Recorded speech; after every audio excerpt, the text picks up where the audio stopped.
오늘 함께 나눌 말씀은 시편 말씀입니다. 시편 119편 105절 말씀, 구약성경 894쪽에 있습니다.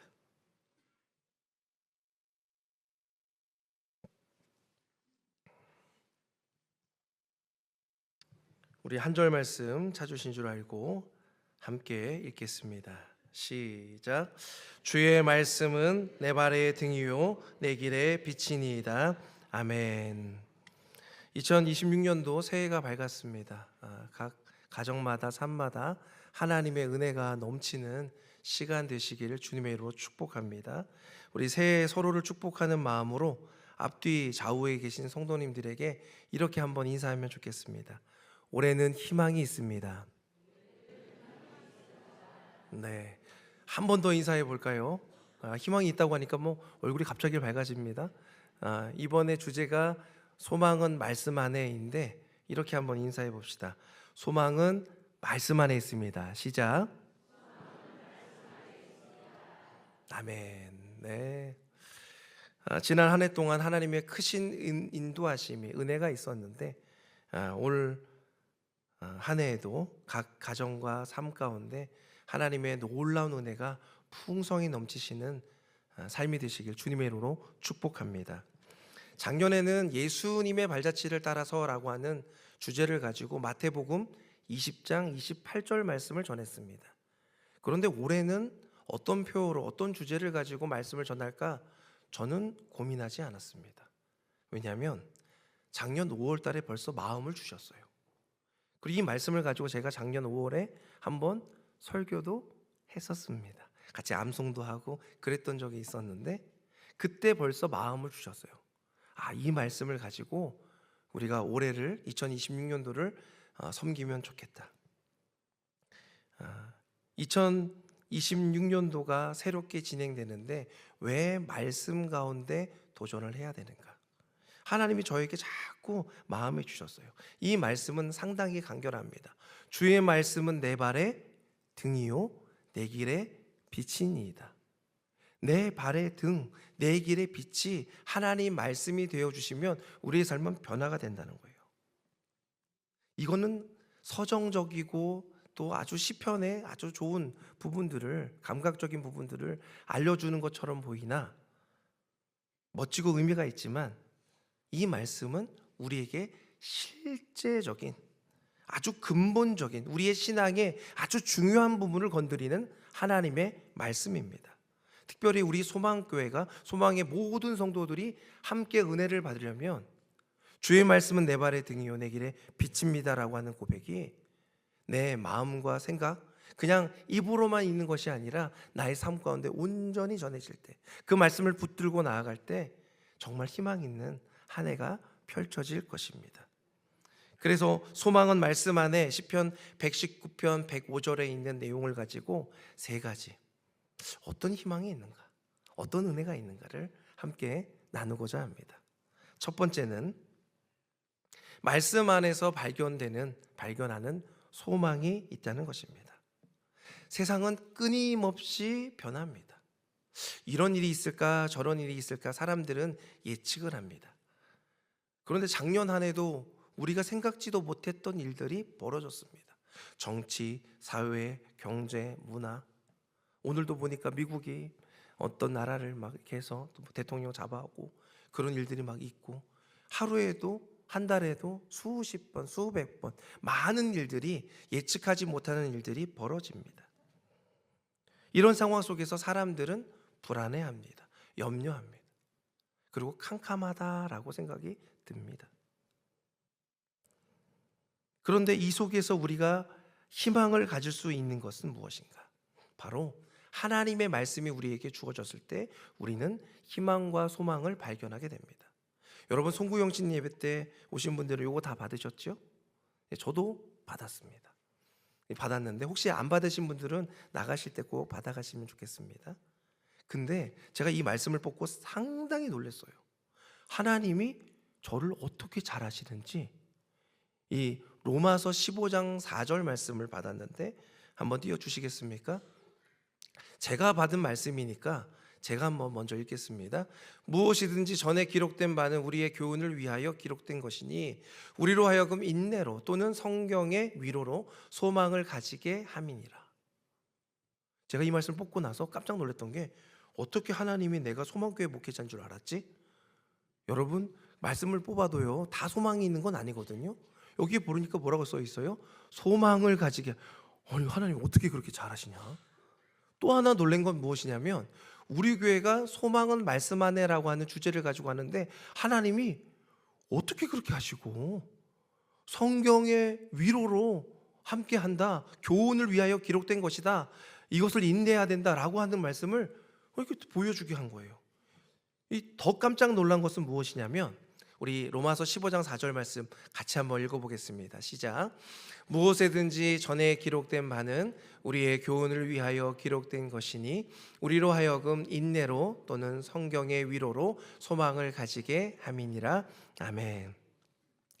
이 말씀은 바울이 전에 기록된 바 성경이 교훈을 주어서 인내로 성경의 위로로 소망을 갖게 한다는 말씀인데, 제가 올 한 해 소망은 말씀 안에를 준비하면서 가장 크게 생각했던 것이 무엇이냐면, 성도님들을 격려하고 싶고 위로하고 싶고 칭찬하고 싶다는 생각이 강했습니다. 저는 이제 횟수로는 3년이 됐어요. 근데 만으로는 좀 1년 넘었습니다. 그래서 작년 한 해가 어떻게 보면 저에게는 이제 새로운 한 해였어요.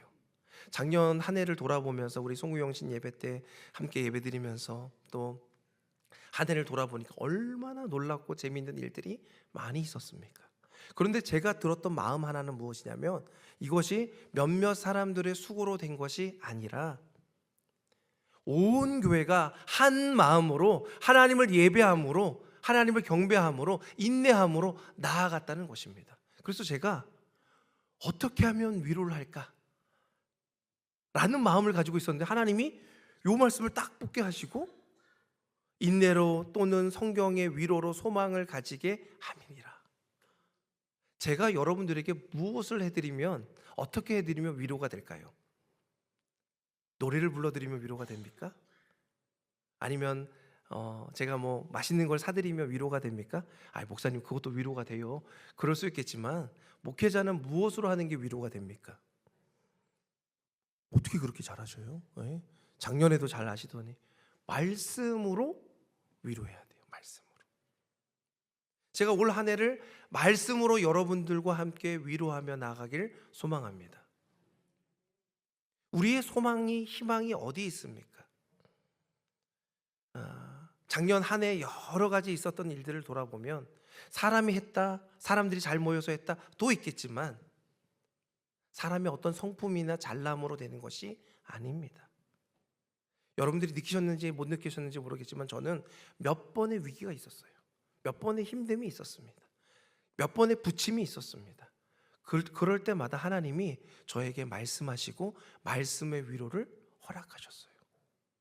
우리가 소망을 가지고 희망을 가지고 희망찬 새해를 맞이한다라고 할 때, 세상 사람들은요 물질로, 관계로, 모임으로, 마음으로, 감정으로 위로를 받지만, 하나님의 백성들은 하나님의 말씀으로 위로를 받게 되는 줄 믿습니다. 할렐루야. 하나님의 말씀이 나에게 닿을 때, 이 말씀은 재미있는 이야기가 아니에요. 재미있는 무슨 동화의 이야기가 아닙니다. 전설이 아닙니다. 신화가 아닙니다. 이 말씀은 지금도 살아 역사하시는 하나님의 위력입니다. 그 말씀을 믿을 때 우리는 소망을 갖게 되는 것입니다. 창세기만 봐도 그렇습니다. 창세기에 수많은 사람들의 이름이 등장합니다. 아담과 하와, 가인과 아벨, 아브라함과 이삭, 야곱, 요셉, 여러 사람들의 이름이 등장해요. 그 사람들이 어떻게 믿음으로 살아가는지를 기록하고 있는 게 성경이에요. 그런데 성경의 위로를 뭐라고 또한 표현하는가? 로마서 15장 4절 말씀에는 성경의 위로를 인내다라고 말합니다. 언제 희망이 생기고 언제 소망이 생기는가? 하나님이 우리에게 약속하신 바를 끝끝내 인내하며 믿음으로 나아갈 때, 그제서야 소망이 생기게 되는 것입니다. 목사님, 한 해가 지났는데도 여전히 여러 가지 있는 일들이 나를 마음 아프게 합니다. 자고 나면 짠하고 뭔가 변할 줄 알았는데 여전히 건강의 문제가, 여전히 관계의 문제가, 여전히 심적인 문제가, 여전히 물질적인 문제가 나를 힘들게 하고 어렵게 합니다. 새해인데 새해 같지가 않아요 라고 하시는 분들의 이야기를 듣습니다. 그런 분들이라면 이 말씀을 꼭 붙들고 살기를 소망합니다. 창세기에 또한 구약의 신약에 나온 말씀들은요, 가정의 불화가 어떻게 평화로 바뀌는지를 알려줍니다. 가족의 상실이 있을 때, 아픔이 있을 때 어떻게 희망과 용서로 바뀌는지를 알려줍니다. 소망이 없는 공간에 하나님이 주시는 가녀린 그 믿음을 가지고 도전하며 나아갈 때 하늘문이 열리는 역사를 경험하게 되는 것이 바로 이 창세기에, 또한 구약의 신약에 기록되어 있다는 사실을 여러분 잊지 마시길 바랍니다. 그래서 지금의 고난은 장차 있을 소망과 영광에 있는 일이라 생각하시며 도전하시길 바랍니다. 그때 내가 그냥 인내로는 안 돼요. 그냥 자꾸 참자, 이건 절대 안 돼요. 무엇을 가지고 도전하셔야 됩니까? 하나님이 나에게 주신 약속의 말씀들, 그 말씀들을 기억하며 주의 말씀은 내 발의 등입니다, 내 길의 빛입니다 라고 하는 고백이, 그 고백이 나의 삶이 되기를 원합니다. 내 세상 속에서 살아갈 때 이 고백이 내 삶의 원동력이 될 때 소망이 생기는 거예요. 희망이 생기는 거예요. 하나님의 약속은요, 변치 않으십니다. 어떻게 그게 이루어집니까?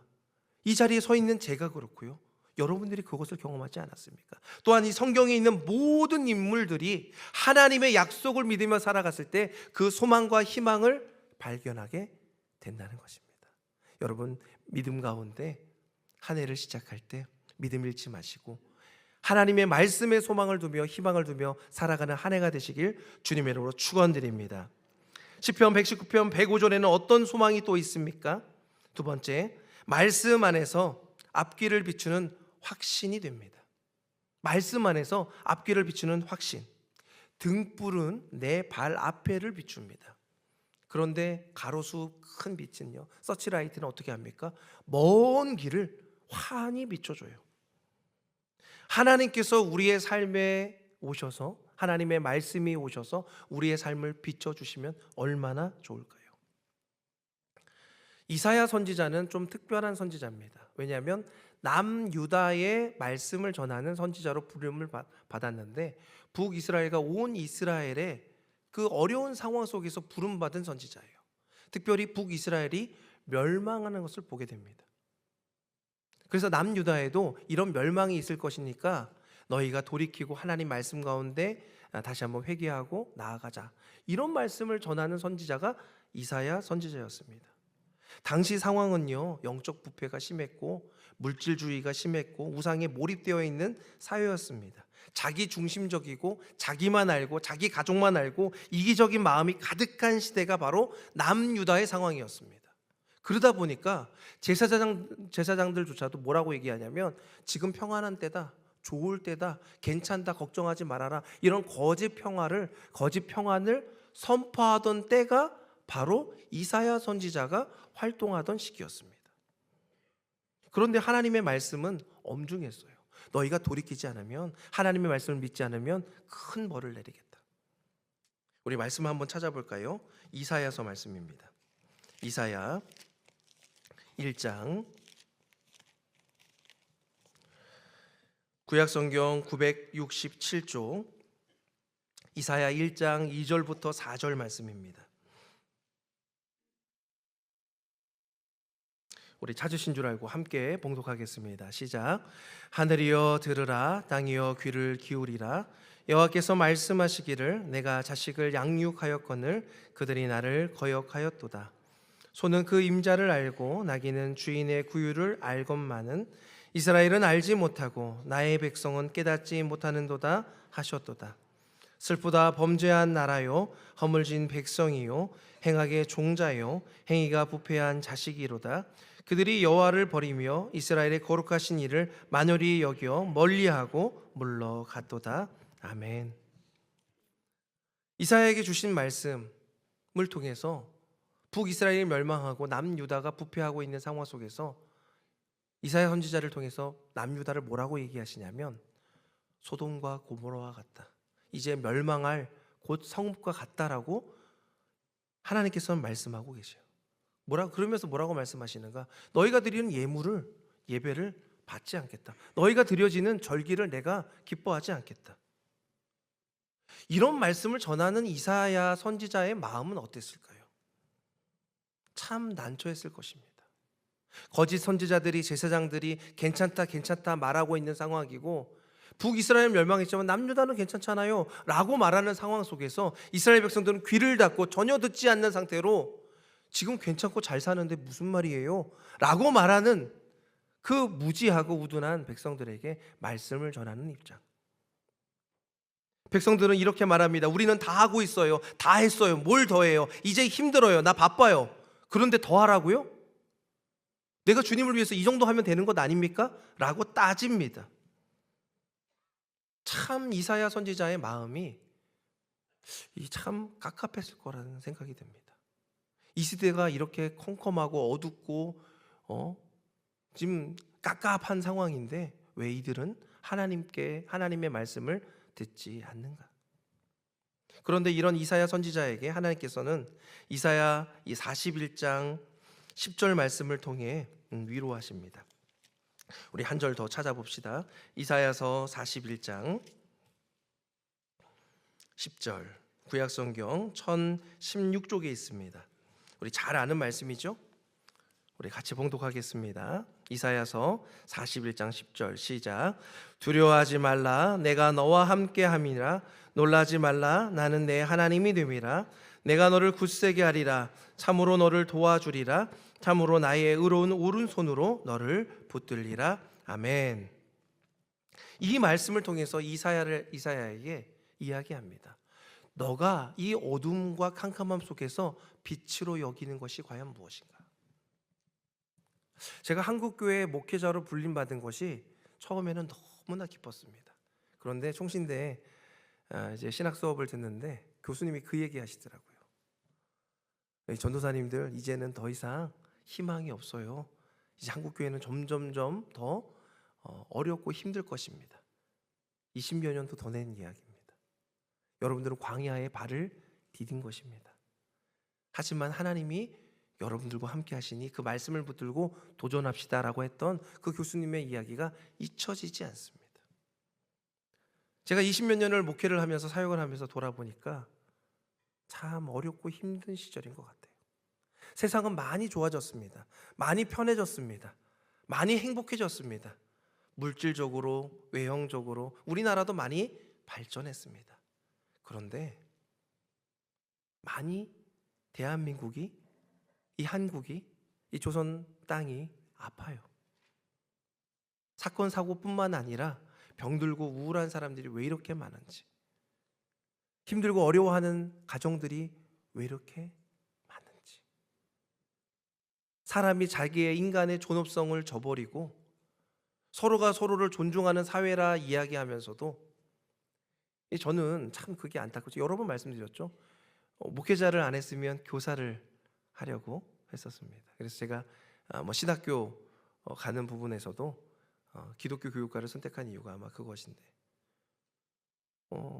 교사분들이 참 힘이 들어요. 학생 인권은 이만큼 높아졌는데 교사 인권은 여전히, 아니 그것보다 훨씬 더 낮아지는 모습. 서로 같이 존중해 줘야 되는 사회여야 되지 않습니까? 서로의 존엄성을, 존중을 이야기하면서도 그 존중이 오히려 역차별을 가져오고 있는 시대, 그런 삶, 상박하고 적막한 삶을 살아가고 있는 시대 가운데 제가 하나님의 말씀을 전하고 말씀이 진리입니다, 이 말씀을 듣지 않고 이 말씀을 저버리면 죽습니다 라고 말해도, 여러분 예수님을 정말 사랑하신다면, 또한 가족을 사랑하신다면 그 말씀을 전하셔야 돼요. 자녀들에게, 이웃들에게, 가족들에게 전해야 됩니다. 제가 영상 하나를 봤는데 보여드리고 싶더라고요. 여러분이 만약에 예수님을 믿으면서도, 정말 예수님을 나의 구주로 믿으면서도 자녀들에게, 가족들에게 복음을 전하지 않는다면 둘 중에 하나라는 거예요. 여러분이 예수님을 사랑하지 않던가, 아니면 내 자녀, 내 가족들을 사랑하지 않던가, 둘 중에 하나입니다. 우린 그런 사회에 살고 있어요. 이건 해도 좋고 안 해도 좋고가 아니라 해야 되는 일입니다. 하나님의 복음을, 하나님의 말씀을, 하나님의 진리를 전해야 되는 일인데 자꾸 취사 선택으로 갑니다. 이건 종교 중에 하나야. 우리의 좋은 가치관 중에 하나야. 세상 사람들은 하나님이 없다, 이 세상이 어떻게 만들었는지를 알지 못한 채 그렇게 죽어갑니다. 그런데 하나님은 지금도 여전히 우리에게 말씀하여 주십니다. 이 캄캄하고 어두운 세상 가운데, 죄악된 세상 가운데 빛은 오직 나다. 빛은 오직 말씀이 육신이 되어 오신 예수 그리스도다. 이사야 선지자에게 이야기합니다. 두려워하지 말라, 놀라지 말라, 내가 너와 함께함이라. 여러분, 이 말씀을 들고 살아가는 것이 너무나 힘들고 어렵습니까? 너무나 어둡고 캄캄합니까? 이 캄캄한, 이 용기 없는 세상 가운데 주님이 우리의 손을 붙드시며 말씀합니다. 너의 그 캄캄하고 어두운 마음을 밝힐 수 있는 방법은 너의 힘과 너의 감정과 너의 의지가 아니라 오직 예수 그리스도가 내 안에 오셔야지만, 하나님이 임마누엘로 함께 하셔야지만 가능한 일이다 말씀하여 주십니다. 여러분, 혹시나 이 말씀을 더 알고 싶으신 분들은 시간을 내어 이사야 말씀을 한번 쭉 읽어봤으면 좋겠어요. 좀 바쁘신 분들은 우리 식사 맛있게 하시고 이사야서 40장부터 44장까지만이라도 한번 읽어보시면 여러분 인생, 여러분 삶에 큰 도전이 되리라 생각이 듭니다. 왜 우리가 시편 119편 105절 말씀이 우리 교회의 표지고 표고 중요한 말씀이라 생각이 됩니까? 우리의 삶은요, 항상 어렵고 힘들고 깜깜합니다. 그런데 그 빛을 주실 수 있는 분은 바로 오직 하나님밖에 없는 줄 믿으시길 바랍니다. 하나님은 이 세상 가운데 광명의 빛으로, 놀라운 빛으로 우리의 마음을, 이 어둡고 캄캄한 마음을 비춰 주십니다. 그래서 우리가 이제 12월 25일쯤 되면 그 어간에 가장 많이 하는 인사가 뭐죠? 메리 크리스마스. 메리 크리스마스, 사람들이, 예수님을 모르는 사람들도 메리 크리스마스 인사를 다 합니다. 그런데 메리 크리스마스 인사는 다 알지만 그 인사를 믿지는 않아요. 주님이 이 땅 가운데 오신 것이 나에게 큰 행복이고 큰 기쁨이고 큰 즐거움이고 나의 어둡고 갑갑한 마음을 해결할 수 있는 유일한 방법임을 믿지 않아요. 예수님이 이 땅 가운데 오셔서, 하나님이 이 땅 가운데 오셔서 말씀이 육신이 되어 오셔서 우리에게 말씀하여 주십니다. 요한복음 5장 24절 말씀입니다. 내가 진실로 진실로 너에게 이르노니 내 말을 듣고 또 나 보내신 이를 믿는 자는 영생을 얻었고 심판에 이르지 아니하나니 사망에서 생명으로 옮겼느니라.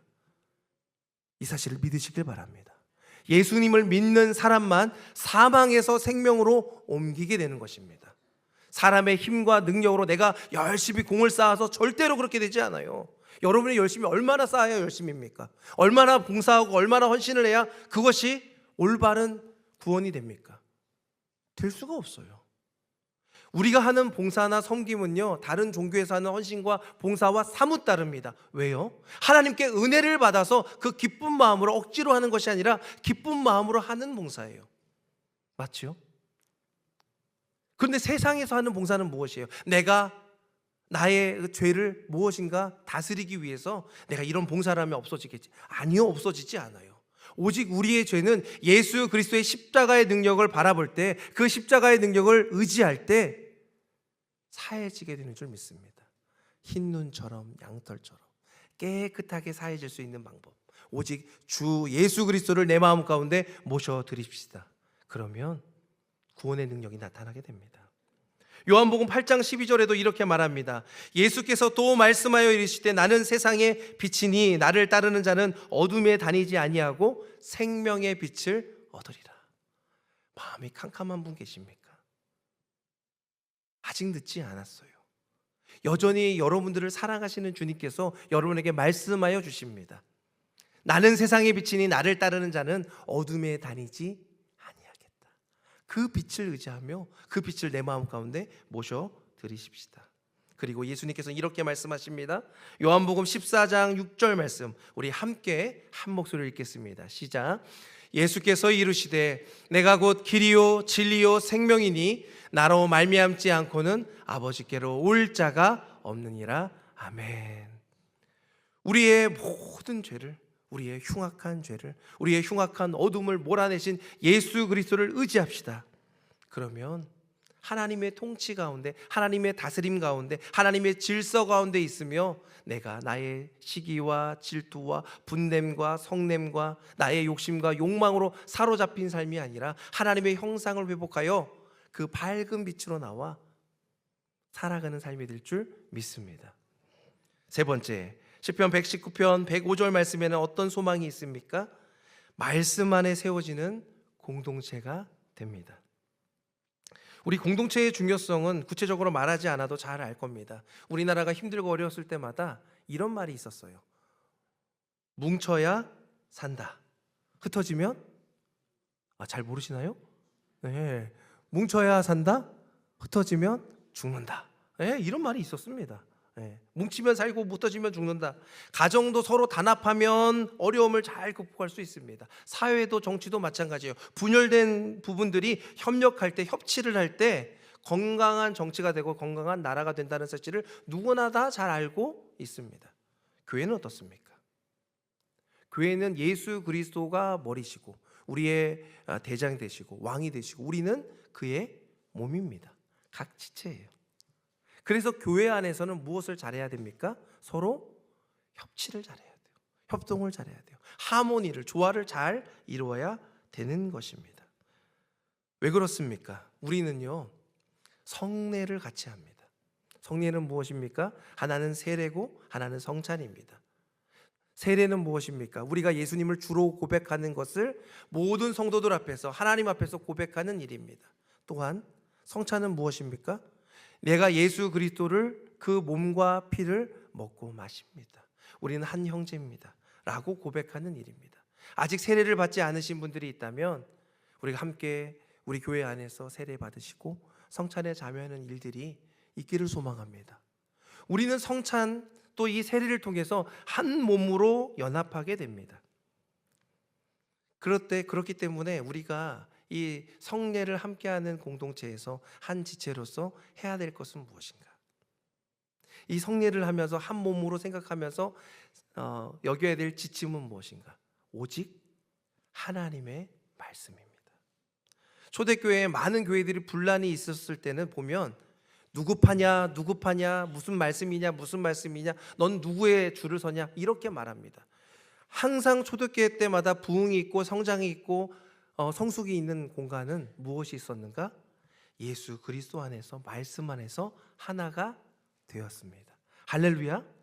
우리 교회가 하나가 되려면 예수 안에서, 말씀 안에서 하나가 되기를 소망합니다. 2026년도 소망의 목표, 여러분 주보를 한번 보십시오. 거기 보시면 속지에 안에 보면 소망교회 표가 되어 있는데 요상한 영어 단어가 하나 있어요. Revival이라고 하는 그 부흥이라고 하는 단어는 여러분 가끔 많이 들어보셨을 겁니다. 근데 리바이블이라고 하는 단어는 여러분 사전 찾지 마세요. 저희가 만든 단어입니다. 예. 리바이블은 성경을 다시 읽자라고 하는 마음으로 제가 이제 소망교회 표를 이렇게 준비하는데 어떤 성도님이 목사님 리바이블 이렇게 하면 어떻겠어요? 라고 하는데 제가 너무 마음이 와닿았어요. 그래, 우리 교회는 말씀으로 다시 한번 도전하고 말씀으로 다시 한번 부흥하는 교회가 되어야겠다. 할렐루야. 소망의 희망, 소망의 말씀 안에 있는 것은 주의 말씀은 내 발의 등이요 내 길의 빛입니다 라고 되어 있는데 소망의 목표 세 가지가 있어요.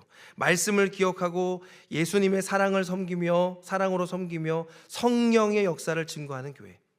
이것을 위해서는 우리 네 가지를 잘 알아야 되는데 첫 번째는 무엇이냐면 말씀의 중심성과 권위입니다.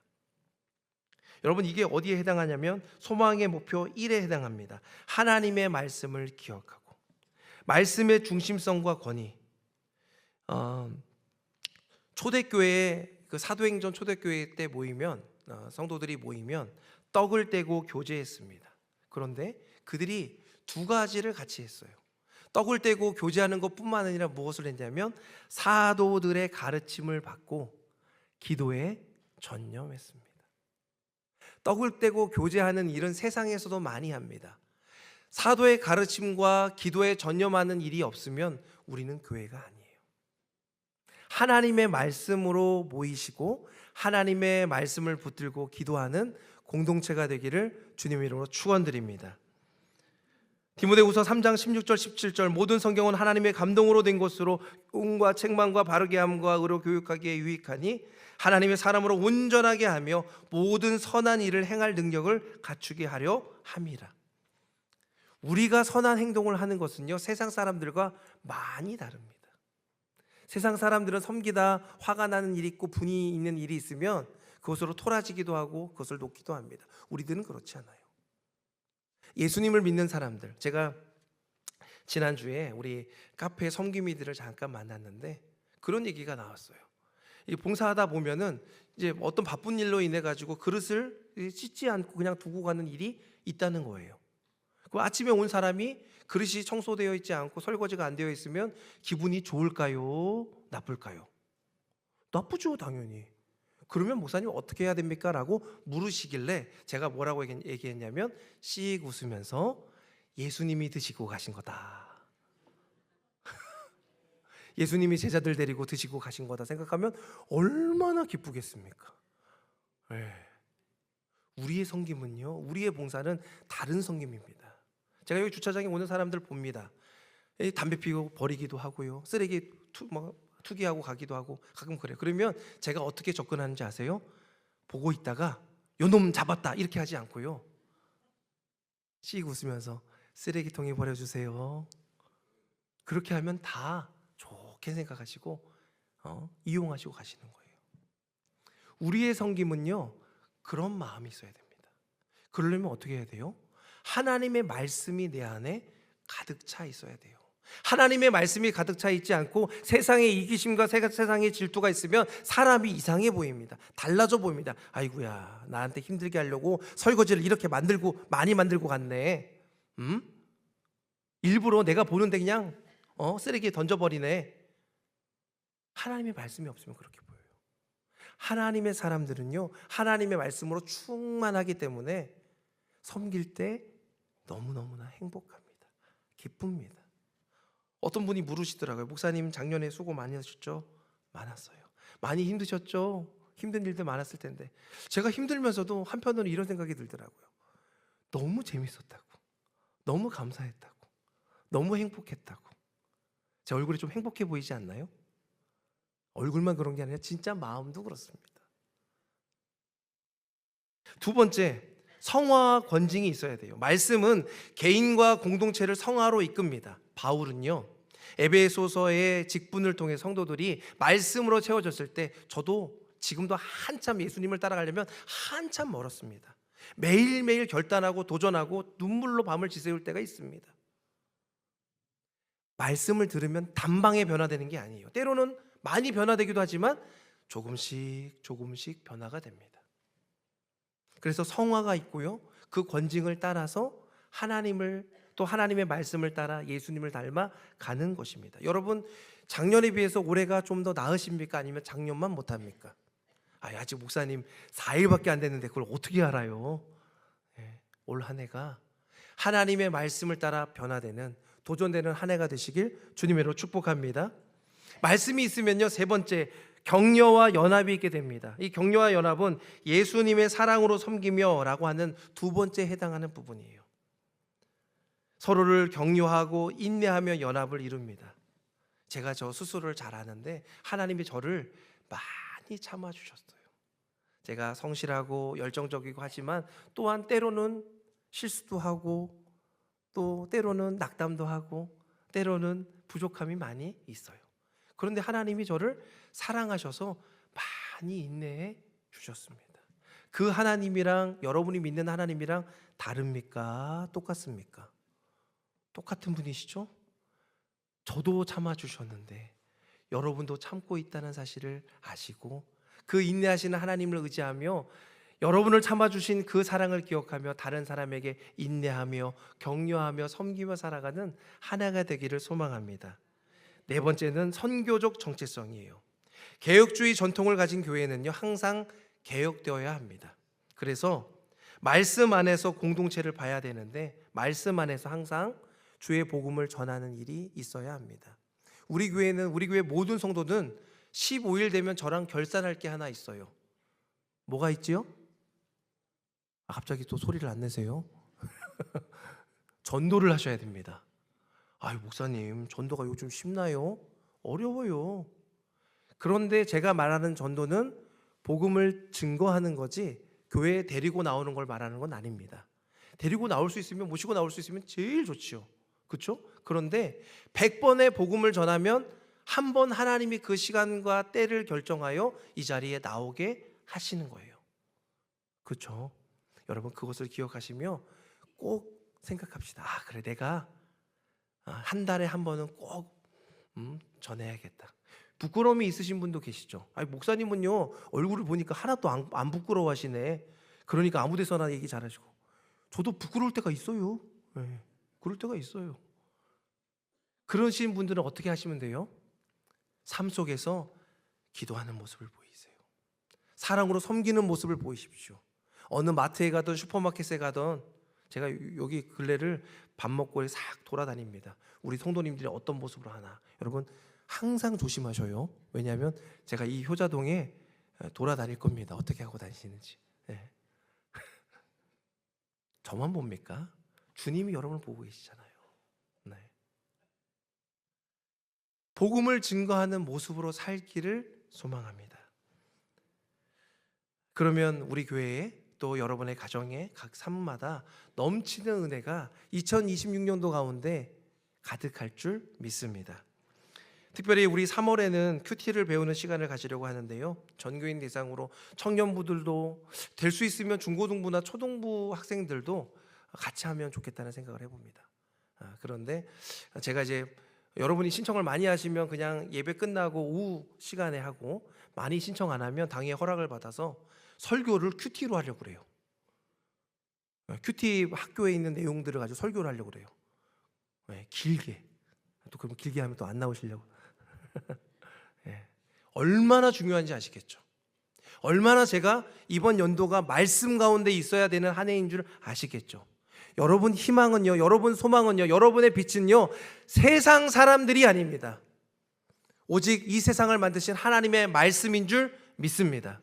그것을 믿음으로 도전하는 한 해가 되기를 소망합니다. 이 자리에 참여한 모든 소망의 가족들, 소망교회 성도님들에게 제가 당부합니다. 아직 내가 무엇을 목표로 삼을까 마음을 정하지 못하신 분들이 있다면 새해가 그렇게 도전하기 참 좋은 때입니다. 과거의 이전 것은 주님께서 다 잊으세요. 사람들은요, 그 상처를 기억하지만 주님은 잊고 새롭게 시작하자 말씀합니다. 하나님의 말씀으로 결단하는 새해가 되기를 소망합니다. 하나님의 말씀이 나의 빛이 되어 나의 어둠이 물러가고, 공동체 안에서, 교회 안에서, 가정 가운데, 나의 삶 가운데 하나님의 밝은 빛으로 그 넘치는 은혜를 누리시며 살아가는 하나님의 귀한 백성들 되시길 주님의 이름으로 축원드립니다. 소망은 말씀 안에 있습니다. 기도하겠습니다. 전능하신 아버지 하나님, 우리의 모든 것을 감찰하시며 주장하시는 아버지 하나님, 우리가 주님 앞에 엎드립니다. 새해 첫 주일, 첫 시간을 주님 앞에 드리며 나아가오니 나의 생각과 마음과 감정이 하나님께 있게 하여 주시옵소서. 주의 말씀으로 도전케 하여 주시옵소서. 억울하고 힘들고 연약하고 부족하고 죄 많은 나의 욕심을 주의 말씀 앞에 내려놓으니 주님 용서하여 주시옵시고, 하나님의 말씀으로 새롭게 되는 역사를 경험케 하여 주옵소서. 주님, 내가 이제 새로운 결단으로, 새로운 마음으로 도전하는 지체들이 있습니다. 주님, 그 소망의 모든 성도님들에게 크신 은혜를 더하여 주시옵시고, 올 한 해 말씀으로 도전할 때 하나님의 놀라운 은혜가, 하나님의 성령의 단비 같은 은혜가 내려지는 시간 될 수 있도록 축복하여 주시옵소서. 우리에게 크신 은혜를, 풍성한 은혜를 베푸시는 하나님을 찬양하오며 우리를 사랑하시는 예수 그리스도의 이름으로 간절히 기도드리옵나이다. 아멘.